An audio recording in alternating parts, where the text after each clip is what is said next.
खुशबू कस मयार में है। तोर संग जिंगी सुघर जमे है। तोर मोर बीत कबू नहीं छूटे, मया के नाता कबू नहीं टूटे। संझा के सूरज तोर चेहरा लागे। तोर सुरता मोर जियरा जागे।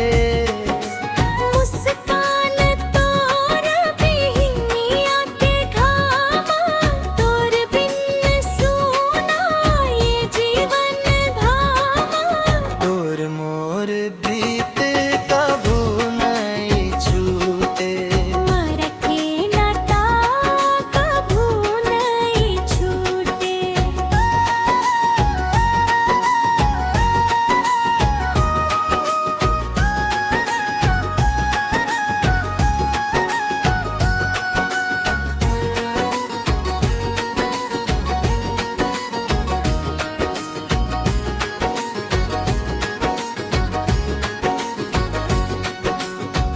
मड़ी के मेला संग चलबो दोनों। सावन के फुहार जस महके हम दोनों। उनका हो या रता संग संग चलबो। तोर हाथ धर के दुनिया बदलबो, मया के नाता कभू नहीं टूटे।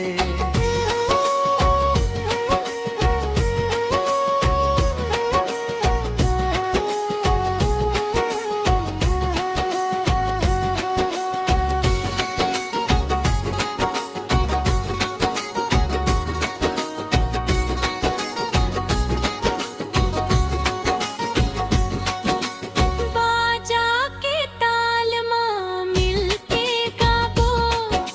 सुख दुख के रदा हंस के बहबो। महुआ की खुशबू तोर पीरत प्यारा। सात जन्म के तैमूर सहारा। तोर मोर बीत कभू नहीं छूटे।